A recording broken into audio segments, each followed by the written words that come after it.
All right. Well, hello, everyone. Thank you so much for coming. Welcome. We are excited to be hosting a webinar on nutrition, vital for health and well-being, and I'm happy to introduce our guest speaker, Christina Seeley. So Christina has an amazing bio here. So we're just going to read that she was a full-time inpatient dietitian for Parkwood Institute Mental Health Care. That's at St. Joseph's Healthcare Centre in London, Ontario from 2006 to 2021. Is that about 15 years? Covered all 8 inpatient units. So that's 150 beds, including 2 geriatric units. One's specialized for people living with dementia. So she was also currently a diabetes educator at London InterCommunity Health Centre and has been since January 2022. And in 2017 was the recipient of a Professional Practice Award for Excellence in Innovation and Evidence-Based Care from St. Joseph Healthcare and a recipient of a 2018 Leadership Award from Dietitians of Canada. Interviewed in the spring edition, 2017 issue of Chatelaine. Oh, I like Chatelaine. That's been a while since I read that, but Chatelaine, and for the December 2018 issue of Canadian Living on mental health and nutrition. So Christina comes to us with a really deep understanding, and I'm excited to learn more about her approaches to nutrition. So Christina, I'll just hand this over to you and thank you.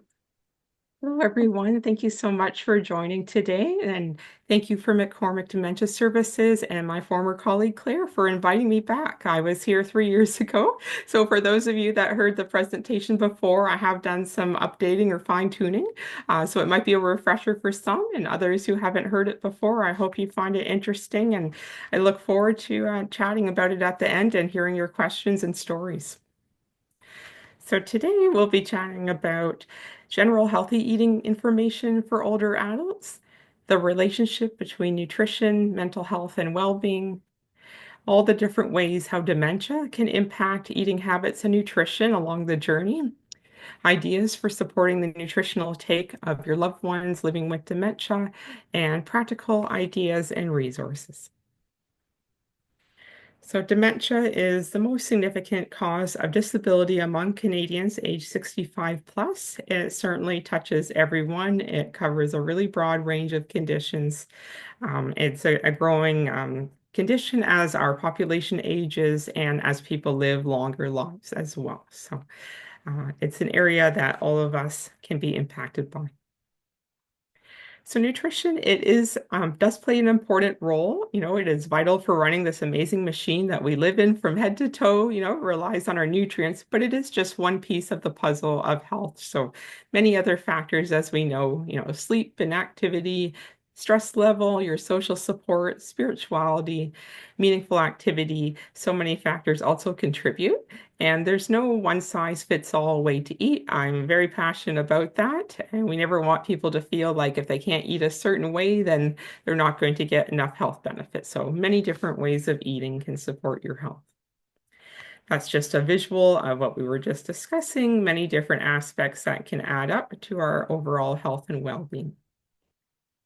So nutrition is impacted by so many different factors. A big nowadays can be people's financial budget.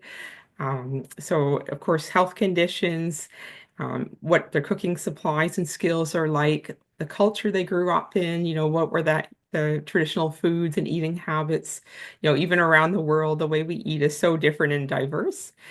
So many different factors. Nutrition has so many benefits, head to toe, for our health physically and mentally. Food is our fuel, so certainly helps our energy level.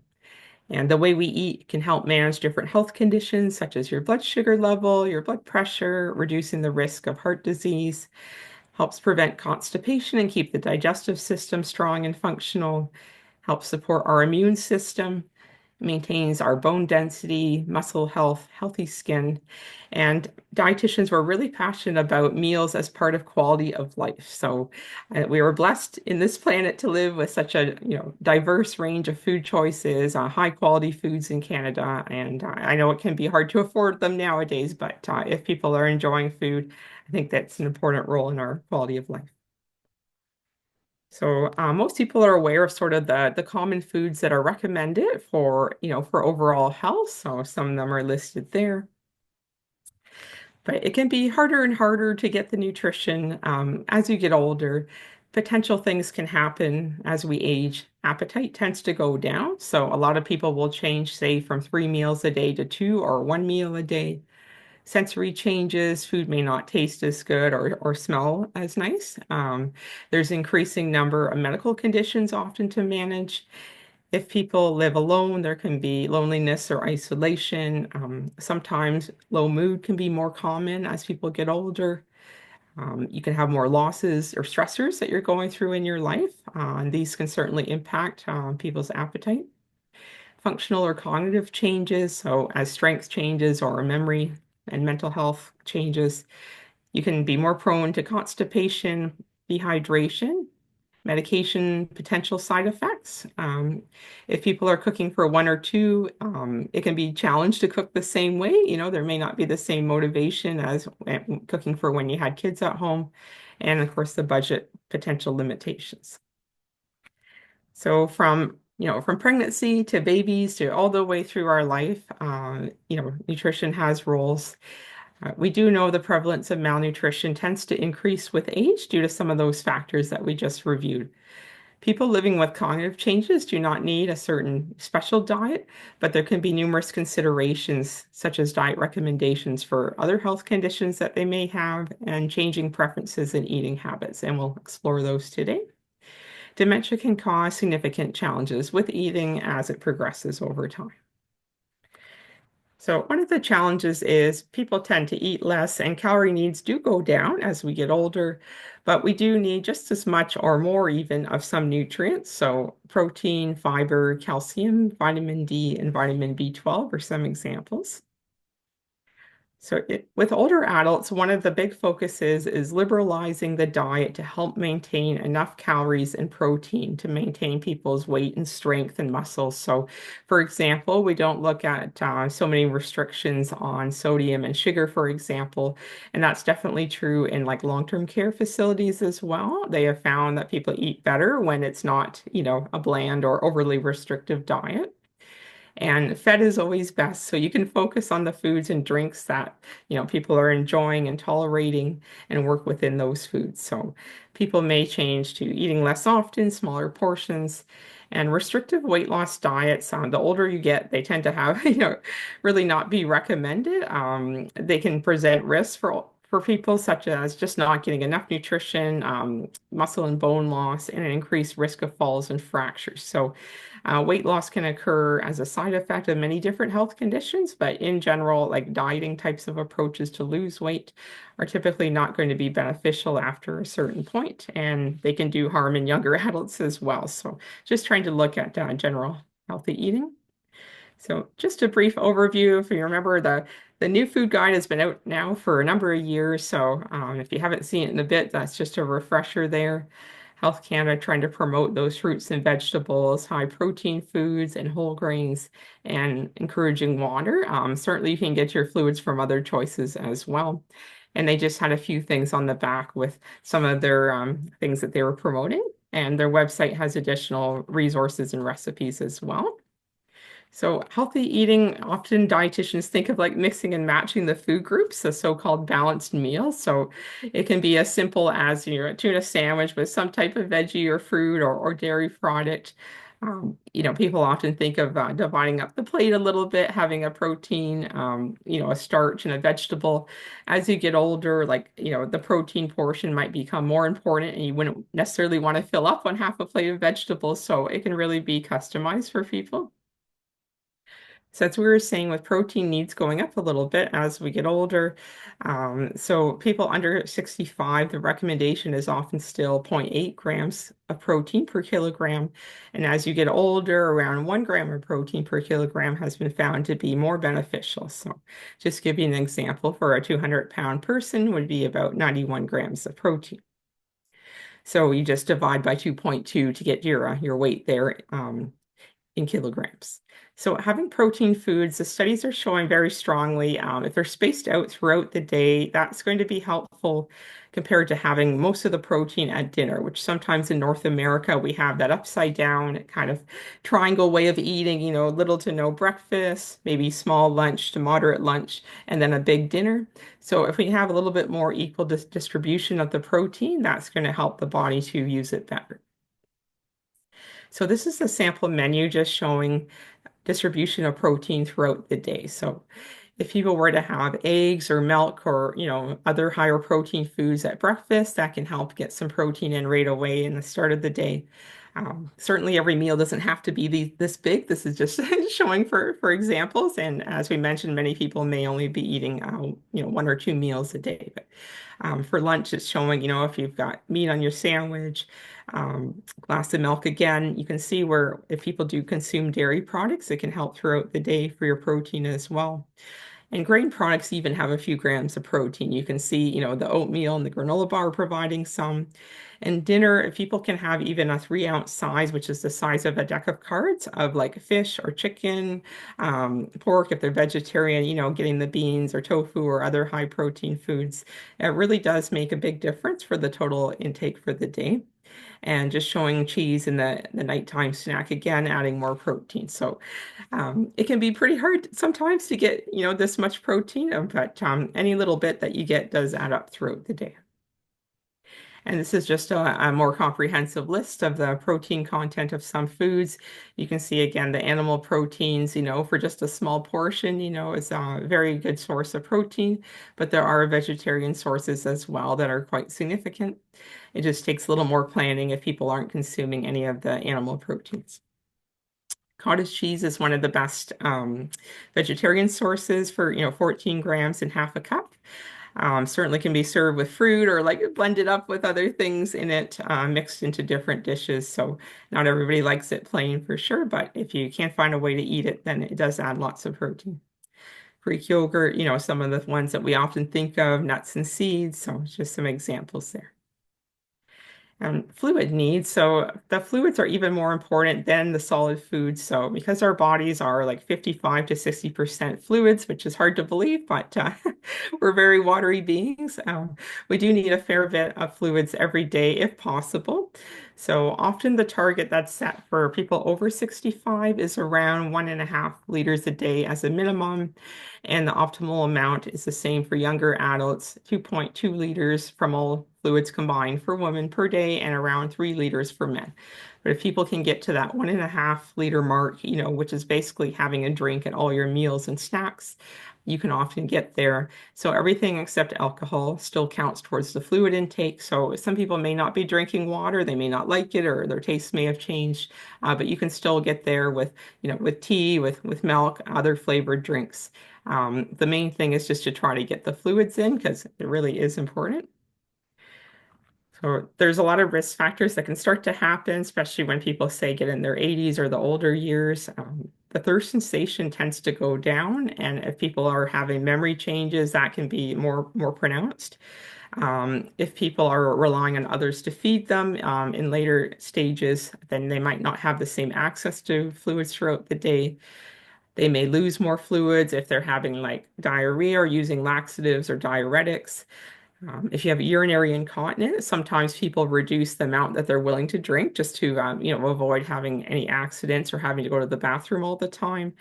Your kidney function may be declining. And so for dehydration, if people are getting like headaches or constipation, if the urine's looking concentrated or stronger smelling, not having to go to the bathroom very often, papery, dry skin, kind of a swollen or cracked looking dry tongue. Those can be some things to look out for, and just a really rough guide, can be the concentration of the urine as well. So it doesn't hurt to be aware, like the darker it gets, if possible, to try to have more fluids. So, and we won't go through all of that, but it's just an example of, what is all the fluid in our body doing? Even blood, for example, 83% water. So to maintain our blood pressure, for example, hydration matters there. Just throughout the body, muscles, 75% water, 37 liters of water, and it's just amazing how much our bodies hold on average. So that's by far the most important nutrient is our fluids, and then all the food things come after that. So supplements, a lot of people ask, should I be taking any supplements? Which ones are good to take? There are thousands on the market, all advertising for all different things, and the research does vary. And certainly, I'm just mentioning a couple here, but there's many more on the market, and we'll talk about a few more on the next slide. So they can help fill the gaps from diet, especially if people are having like lower appetite or more struggles eating the way they used to. So vitamin D is, I think it's being recommended for all kinds of health conditions at this point. So most doctors are in support of taking at least 1,000 a day. Some are recommending 2,000. The studies are showing that it can reduce the risk of falls in older adults by 20%. That helps to improve the muscle reaction time. So if people trip, it can help people recover. Helps reduce tooth loss, maintain bone density. There's receptors for vitamin D throughout the body, and it has functions really outside of just bone and dental health. There have been studies finding that people with depression often have lower levels of vitamin D, and they haven't proven for sure, that it's just a correlation or causation, but it's something where we don't get enough from our diet, and this is one area where a supplement is worthwhile taking. They're a small supplement and relatively affordable compared to some of the rest. So vitamin B12, studies are showing up to a third of older adults may need to supplement versions. So we don't absorb it as well from food as our digestive tract gets older, and the supplements tend to be better absorbed. If people's levels still aren't coming up with the supplements, then you can get the monthly IV vitamin B12. So low serum folate and vitamin B12 may be related to aspects of memory, changing function in the elderly. So turmeric is kind of an exciting area of research. The studies are a little bit mixed, but some are definitely showing a potential role in helping improve memory and in treatment of people with already existing cognitive changes. So there's a powerful antioxidant and anti-inflammatory effect. It's one of those things where if people can afford it and they don't mind swallowing the big capsules that it tends to come into, for most people, it's safe and well tolerated and potentially beneficial, but more to come in the research on that one. So if people have any kind of identified deficiencies, such as iron, then you would take that. Omega-3 fish supplements. So we're going to have some more on that coming up on another slide, potentially beneficial for brain health and for mental health. Eating fish has still been found to be superior to the supplements. So just a general one to take, especially if your appetite's gone down, a general age and gender appropriate multivitamin can help support. And then for protein, we'll talk about the supplements and protein powder, that kind of thing can be helpful as well in a supplement version. So seafood, anyone that's worked in mental health has heard like lots about the benefits of the so-called brain food, seafood. So the omega-3 fats, zinc, iron, and B12 are all really high in seafood. So some people have allergies or really don't like it, but for everybody else, if there's a way to keep eating fish once or twice a week, there's lots of benefits. They've been finding that low levels of omega-3 intake from the diet may accelerate brain aging and contribute to deficits in brain function. The studies on omega-3 supplements, so fish oil supplements, it does not appear to necessarily improve like memory or brain function in people who already have Alzheimer's, but if there's mild cognitive impairment or before cognitive changes, there is a potential benefit. So 1 to 2 grams a day is usually the supplement amount that's recommended for benefit and safety. And it is suggested to start with check with a family doctor before starting. And there's an article there for more information. So from the diet, excellent sources of omega-3 include salmon, fresh or canned, sardines, mackerel, herring. Good sources, halibut, lobster, shrimp, canned tuna. So the canned fish definitely are the most affordable on that list. The fresh ones are getting pretty expensive, but the canned ones is still excellent. And you can see a full list of other sources on the links there. So fiber is always in the news as well in the nutrition world. So the average Canadian daily fiber intake is only about 14 grams per day. And, more evidence comes with the recommended amount of 25 grams for women and 38 grams per day for men. So I rarely see people getting that much, but that's what they recommend. So large reviews are suggesting that the higher fiber intakes can reduce the risk of a number of health conditions as listed there. Some of the whole grains include brown rice, whole grain pasta, oatmeal, whole grain bread, barley, quinoa, etc. So it's worth experimenting with different types of whole grains and seeing if there's any that you enjoy. So for fiber, other options from the whole grains, the all bran buds, you just need a quarter cup or a third cup a day. You can add like 30% more fiber in a small serving. They have two types of fiber in there that helps with regularity and it can help lower cholesterol. Some people find like prune products to be really helpful. They have a natural laxative side effect, and you can make your own fruit lax, which is something that's used in a lot of the hospitals. So there's a recipe there. 2 to 3 dried prunes or a small glass of prune juice can be helpful for sure for regularity. Wheat brands, another option is more like a powdery texture, so it's very easy to sprinkle or mix into things. High fiber cereals, again, it's like a broom going through the digestive tract, so they're good for regularity. And then just the general healthy foods, the fruits and vegetables, beans, chickpeas, lentils, and nuts and seeds, all great for fiber. Some of these may not be on the, options if you're having trouble chewing or that kind of thing, but whatever ones you do tolerate and enjoy. So beans, excellent health value. They're continuing to be one of the lower cost protein sources, certainly very high in fiber. Lots of recipes at that link there. Sometimes people are like, well, is fruit just as good as vegetables? How many should I be having? There used to be the public health campaign, promoting like 2 fruits and 3 vegetables. Most people don't get 5 a day. Most people are in the 1 to 3 a day, and any amount is still very beneficial. So it certainly doesn't have to be 5 a day. Just eat the ones that you like and that, suit the meals and the preferences that you have. So higher fruits and vegetables does help in the studies to slow down brain changes. The potassium and their other properties helps the blood pressure.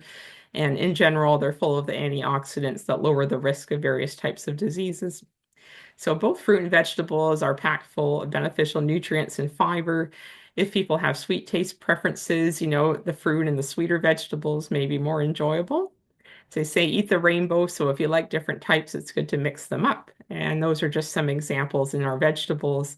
Leafy greens have a lot of unique properties for supporting brain aging, and the cruciferous vegetables like broccoli and cauliflower have some really neat benefits as well.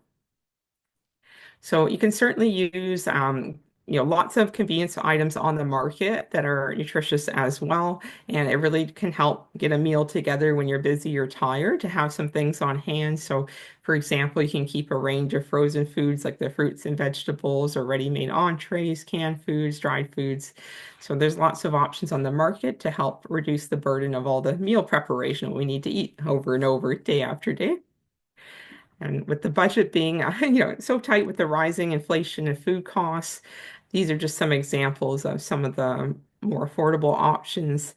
I will be handing or including in the resource package a brochure that London InterCommunity has put together on stretching your food dollars for different ideas for stretching your dollars there. And just a brief overview of nutrition and mental health.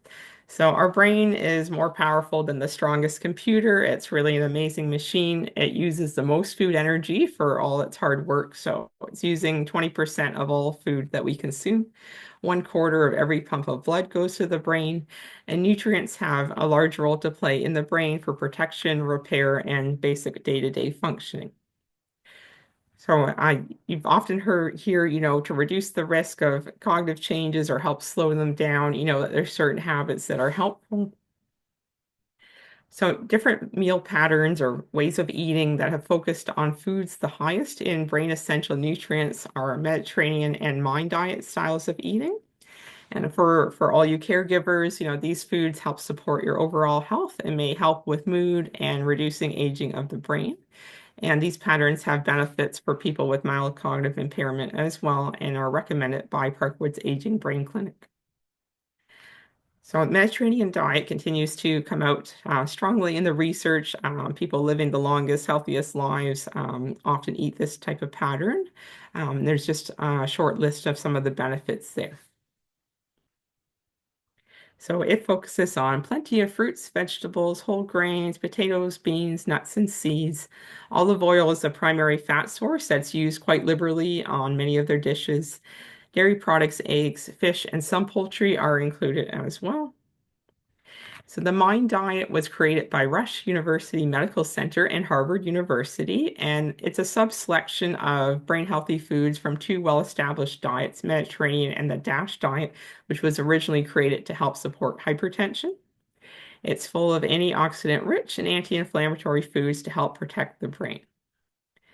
And they looked at a large number of people, diets age 58 to 98. Results were published initially in 2015, and they compared how closely the way people eat reflected these different ways of eating. So the results showed reduced risk of developing Alzheimer's by 35% when people's scores on the MIND diet moderately and 53% when followed closely. And they did their very best to control for all of the other confounding factors. They used 19 standardized tests to evaluate people's cognitive domain and functioning, and they found that the MIND diet substantially slowed cognitive decline by 7.5 years for those who the way of eating supported it the most closely. And it's just a simple list. I will be sending a handout that outlines this in a nice visual that was created over at Parkwood. 10 brain healthy foods, so green leafy vegetables, any other vegetables, berries, nuts, beans, whole grains, fish, poultry, olive oil, and wine. So the wine is definitely an optional one, but it was included in this study. And 5 foods to limit: butter, whole fat cheese, fried fast food, red meat, and pastries and sweets. I've just made a note. As we get older, foods to limit become a lot less important, and just trying to get enough matters a lot more. So just a sample day, oatmeal with some nuts and berries, whole grain tuna wrap with some type of vegetable, baked chicken with 3 bean salad. And there's a sample 1 week menu listed there in that link. So, okay, on to the focus of today for dementia and nutrition. Just a couple comments just to set the tone. Like when caring for someone with dementia, meal times can become stressful and frustrating. The caregiver has a lot to consider, making sure that the person with dementia eats a well-balanced diet, is properly hydrated, but also ensuring that meal times are an experience associated with pleasure and enjoyment. Caregivers can experience guilt if their loved one is eating less, prefers sweet food, is losing weight, etc. So supporting your loved one with their eating, it can definitely feel like a roller coaster at times as the condition changes.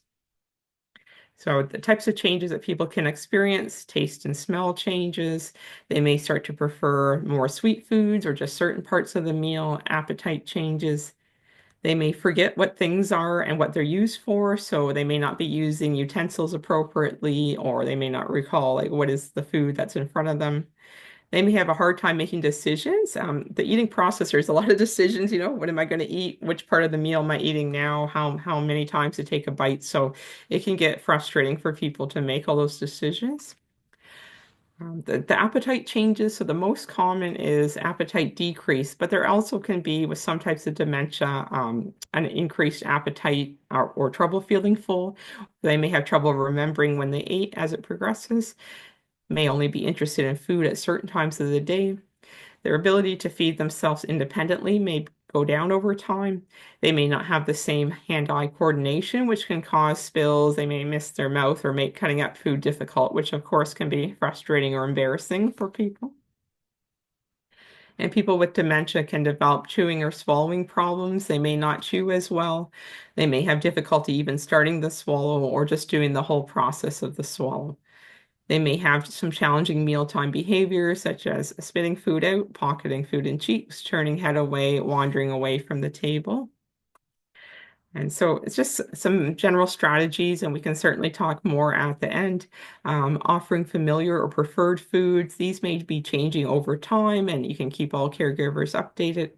Offering smaller meals more often if the person is a little bit more restless or has a lower appetite.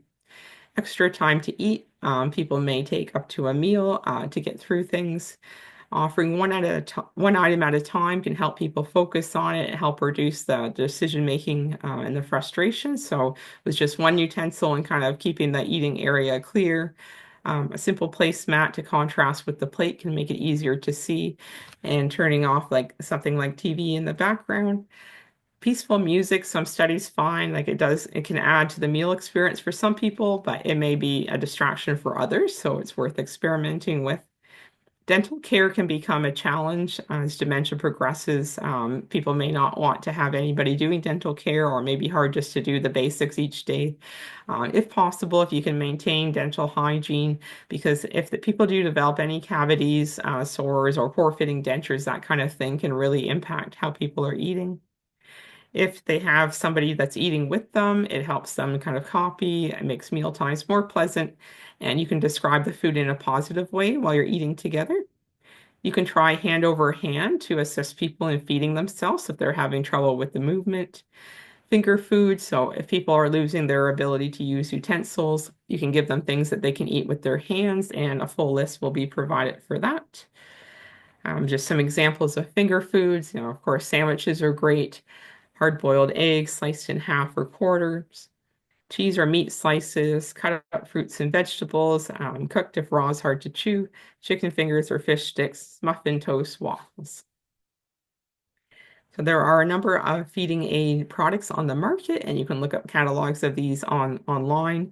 The nosy cups make it where people can sip without having to tilt their head as much.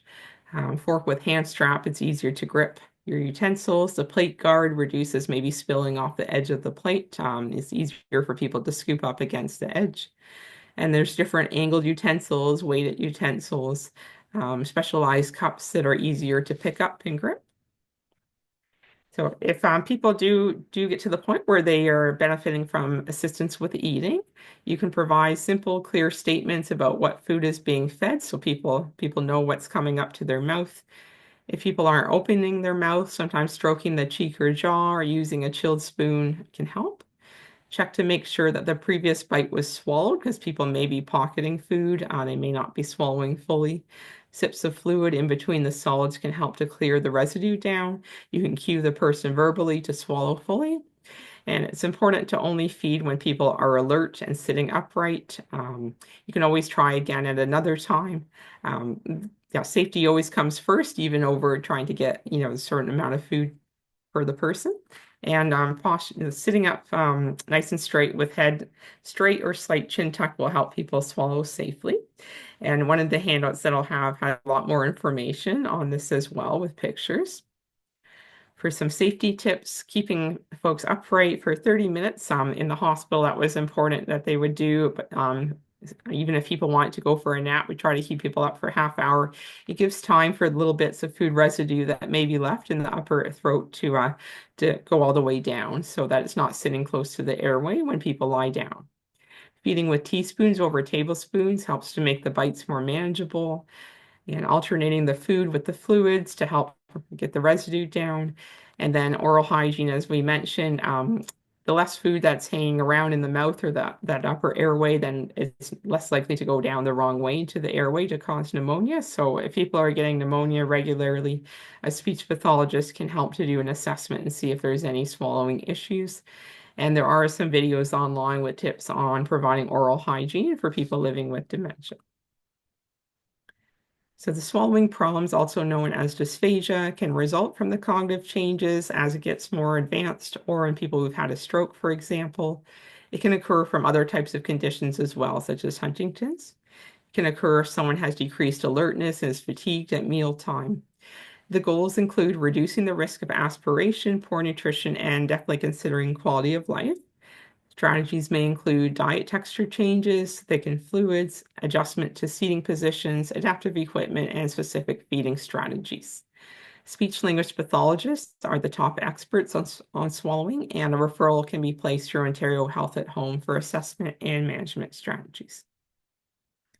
Some potential signs that your loved one may be having issues with swallowing could be drooling, gurgly or wet sounding voice after eating or drinking, pocketing of food, taking a long time to swallow, coughing or choking during meals, history of pneumonia, taking lots of time and effort to chew, having trouble controlling the food in the mouth, weight loss, and nasal regurgitation.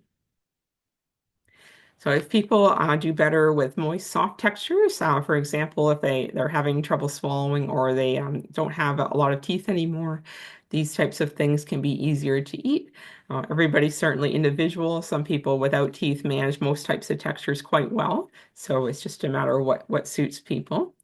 And if people are having trouble swallowing fluids, the speech pathologists recommend that sipping from a cup is usually safer than the straws that shoot the fluid back, and people have less time to coordinate the swallow.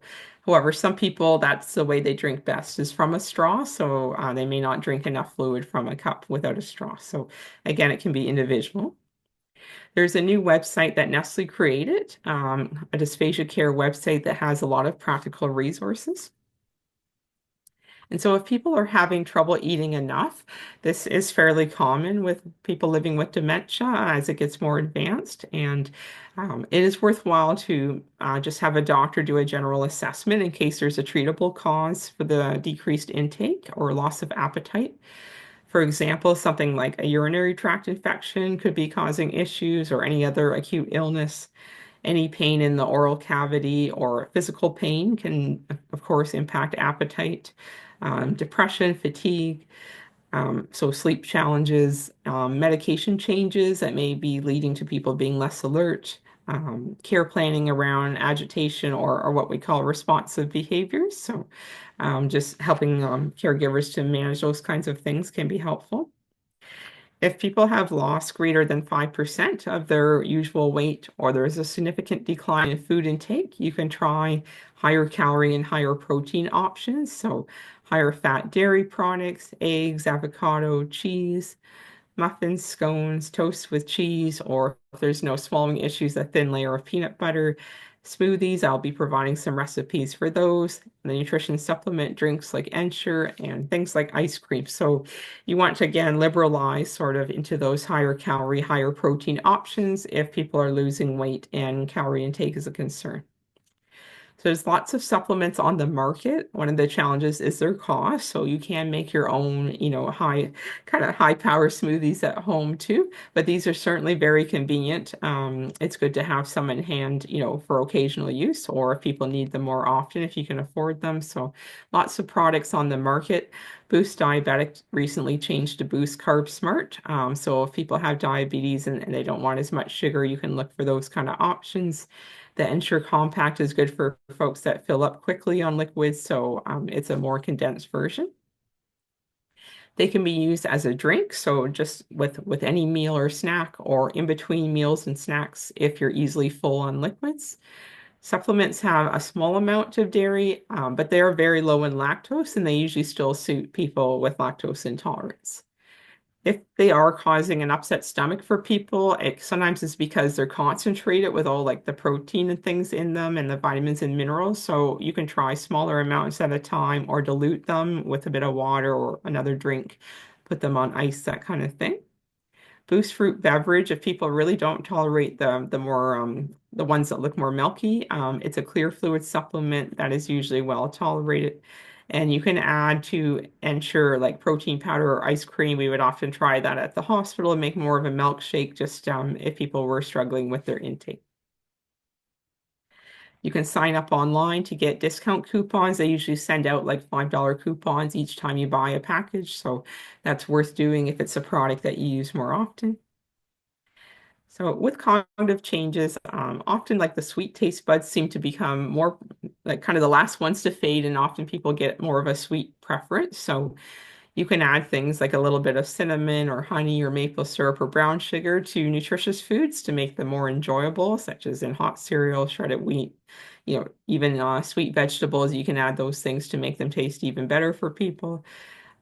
Sweet grain products like whole grain, cinnamon raisin bread, sweet granola bars, yogurt, pudding, smooth flavored cottage cheese, chocolate milk are nutrient-dense sweet options.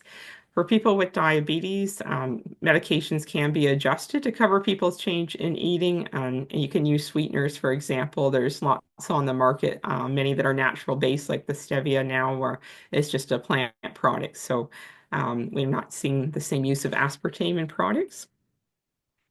So I just wanted to mention that sometimes we would have family members say, well, I don't want my loved one having Ensure because it's high in sugar and I'm worried about the sugar. So I just want to reassure people that a bit of sugar does not cause issues for most people. It's kind of been, public enemy number one, I would say, in terms of all the online, commentary about it. But in general, it is not causing much issue on its own. If you have diabetes, there are ways to kind of space it out throughout the day or match the medications to it if people really prefer the sweet foods. But if your intake is down, you're not eating very much overall, and there's just a much lower chance that you're going to end up with any kind of, high amount of anything, right? So either salt or sugar. So we want to make sure that the food tastes good. So a bit of salt or sugar can go a long way, and we don't want to keep people on bland and boring, sort of super strict diets. So a bit of sugar has not been found to be an issue with this population. The priority is really trying to reduce muscle or weight loss. So overeating, if people find they've got more appetite or they're having trouble feeling full and they forget that they've eaten. So if they're eating really quickly, cutting food into smaller portions is important, and you can do some cueing as well for people to pace themselves and swallow well. Having protein foods in the meals and snacks may help people feel full. Overeating can be related to lots of things such as boredom or depression. So if anything can be done to help with those areas. Just having healthy snacks available can be helpful as well. If people have something to munch on or graze on. And everybody is busy, and energy only goes so far in time each day. So having some meals on hand can be quite helpful. So Meals on Wheels, the most well-known one. There's different options for the fresh meals or the frozen, and you don't have to prove any disability. It's just anybody over 65 does qualify. Heart to Home Meals is a private supplier, so it's an online frozen meal delivery. They have a very large catalog of choices, so usually people can find things that they like. They have options for all the meals, soups, desserts, special diets, and a dietitian was involved. The biggest barrier with them is the cost. They are not cheap, $9 to $12 each, but you may still be able to afford some here and there, depending on people's budget. So, in conclusion, nutrition needs change for older adults, but it's still an important part of health and well-being. Dementia can change people's eating habits in significant ways. Eating is usually overall still an enjoyable part of life, but intake may fluctuate and decline over time. So, that is a normal part of the condition. An age and gender-specific multivitamin, including the vitamin D and B vitamins, could be considered. It can be crushed in applesauce or pudding if people have trouble swallowing the bigger capsules. Quality of life, safety, and enjoyment are always key. And caregivers, of course, where possible, are encouraged to take care of themselves as well with healthy eating to help maintain their strength and their energy. So there's a number of different links here for more information on some of the topics we've discussed. Some books that I own that I have found to be of interesting reads on the diet piece. Some recipes. And you can call a dietitian for general information. So 811 is now the number to call, and they have a website where you can do a chat as well. Emails to me are always welcome. There are home care dietitian referrals for certain select conditions as well. If people have diabetes, you can see a dietitian. So London InterCommunity, we take referrals for anybody with diabetes. So it's a self-referral or by any healthcare professional, and the referral forms are on our website. So I look forward to hearing your questions and your comments. It's always great to hear from people who've been listening. Thank you, Christina. That was fantastic. Lots of information. So as a reminder to everyone, Christina has been so gracious to provide a resource package. So we'll be able to review this and get all of those additional resources because this was really fulsome. So thank you for that. Yes, it looks like we have a few questions. So I'll start with the first one, Christina, and this person's asking, why is it that a person living with dementia has such a desire for sweets. Yeah, yeah. I don't think it's really well known. Why it's such a pronounced thing that we often see with the condition. All I've read is that, the sweet taste buds are the last to kind of get dulled down. So the other foods may not taste as good to people, and they just don't resonate the same way, whereas the sweet ones still taste good. But I have to say it is positive that if people still have that, because then we can still work with that. As I was mentioning, some suggestions, right? If people lose taste for everything, then it's a lot more difficult. It is a bit concerning, I know, when people want to eat sweet things all the time.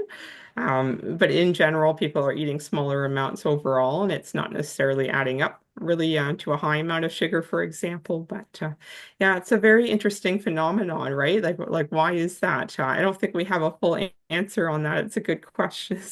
Yeah. Mm, thank you. Great.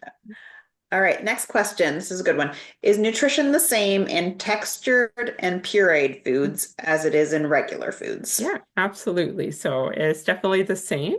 So the way that the fiber is broken down, it might be, a little bit less effective for like constipation, but other than that, the nutrients are just the same. So it's the same food. It's just been, either minced or blenderized. So it is just as good for you. We reassured families about that quite a bit when they were recommended like a minced or a pureed texture.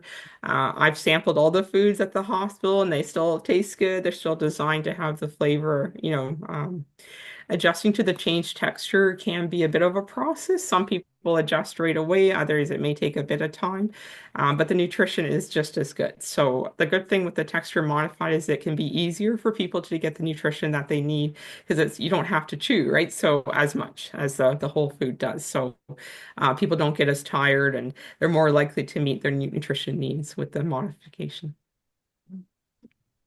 Great. And this person is asking, when would you recommend for someone who's living in long-term care, that they would have double portions of food? Yeah. So the double portions, it was a lot of facilities, it's something that is available. It may not be at both like lunch and dinner, but often at least at one meal for those who are interested in it. And usually it's provided for anybody who wants it. If there is a significant concern with weight gain or other concerns like that, there may be an individualized plan, but in general, most long-term care homes are really big on quality of life and individual choice by the residents and having an extra serving. And the entrees are usually not very large in these facilities anyway. So, but usually it's available to those who want it unless there's otherwise, individualized care plans. So in terms of recommending it for people, it depends if what people's appetite is like, right? So if they're losing weight, we're hoping that they can eat more. We might try putting it on their plate and see if they can eat some of it, but it's very much up to the individual in long-term care what they want. So. Okay, so the next one, if my loved one has diabetes Mhm. and moderate or advanced Alzheimer's, how do we manage the sweet intake and Yeah. understanding how to manage the sugar spikes? Yeah, absolutely. So with diabetes, it's very individualized. It depends if people are on certain types of medications. So if people are on insulin, it can be very adjusted to how the person's eating. So with dementia, the targets for the blood sugar control, it's more relaxed. So the average blood sugar control, the A1C, we're looking at a higher target usually. So it's not as tightly controlled. The number one priority is to prevent the low blood sugars. And then the next priority is to prevent high blood sugars that cause the person not to feel well. So if we didn't want people in like the 12 range, where they'd be feeling tired or having to go to the bathroom a lot or any other bothersome symptoms. So you want to try to get in the middle range, but it's not the same, 4 to 7 range that we might be aiming for in younger adults. There's definitely more flexibility. Um, if people are on Ozempic once a week, that's just naturally going to decrease how much the blood sugar goes up after the meals. So it really depends on the individual's diabetes control. So some people are just on a few of the pills and their blood sugar never goes overly high no matter what they eat. So somebody whose blood sugar is really spiking after certain foods, it's really trying to benefit them, sort of the pros and cons of what foods the person's willing to eat. As I said near the beginning, like fat is still best, and diabetes medications can be increased to cover the way the person wants to eat or is willing to eat. Um, because if say they mostly want, sweet drinks or that kind of thing, yes, we can use the more diabetes friendly ones, but it may still be putting their blood sugar up. So just more medication would be recommended. So the quality of life and the client preference is really high up there. And then the diabetes management, sometimes the medications become a little bit more important with dementia care because the person may not be able to make that decision anymore in terms of eating this much, sugar, carbohydrates going to raise my blood sugar. So we can just kind of adjust the medications to suit the person. Good to know that it's approached differently. Yeah. Yeah, it is, yes. Mhm. Well, just for anyone who is participating, if you have any other questions, feel free to put them in the Q&A box and we'll have Christina answer those. I do have a question for myself, Christina. Just thinking about folks who have very specific food preferences. Mhm. I've heard, very frequently, for example, my person will only eat blueberries and ice cream. Literally, that's it. And so what do I do? How do I get them to consume other types of foods, or is it really that important? And yes, they are losing weight, by the way. Yeah. Yeah, yeah. Sometimes the taste preferences end up being very narrow range, and people are practically standing on their head to offer different things and try everything right to find something else. And the taste preferences, they tend to, get more narrow over time, but sometimes they'll expand again, it'll just sort of fluctuate. So, for example, if they're really loving blueberries, like would they eat blueberry waffles or anything where you really loaded the blueberries into it, or blueberry crisp, or like just, trying to like even build on that category. You can sneak protein powder in the blueberry crisp. Um, so it's just trying to be as innovative and creative as possible within the narrow range. It is tough for sure when people aren't eating balanced meals anymore, but the calories and whatever nutrients they're getting in, every little bit still matters. And in the more advanced stages, it is common that people aren't eating much and they're losing weight. It's really hard to see for sure. But we can only, we can't force feed people, and we know that tube feeding is counterindicated in most cases with dementia. So we really have to work with what they're willing to have, even if it's very narrow range.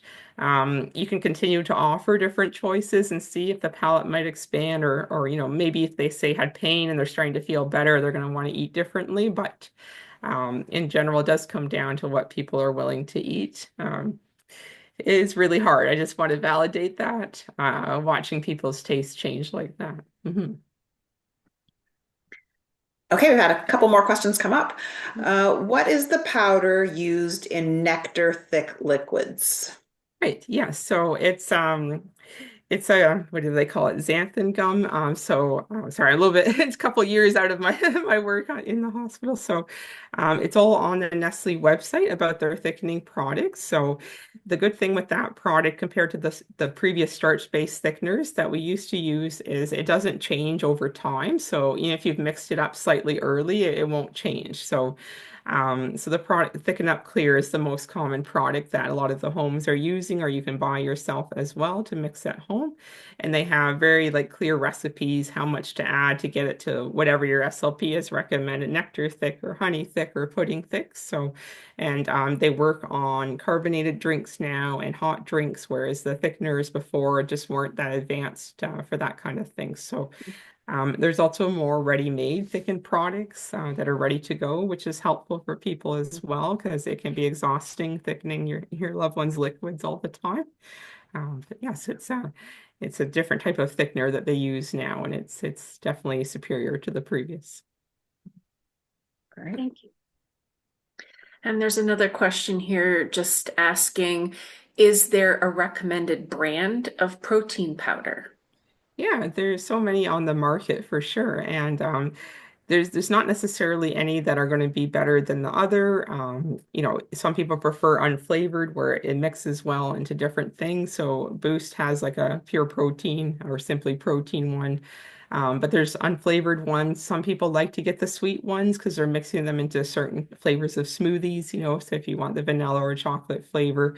Some have no added sugar, some have a bit of sugar. So just a matter of seeing like price point, how it mixes into things. So some people find certain brands they blend better than others, but it really is individual preference. So Boost is a good brand name for protein powder for a starting point. A lot of the hospitals are using like Beneprotein, which is a Nestle product. So, Just piggybacking off of that, wondering, would something containing sugar versus aspartame be preferred?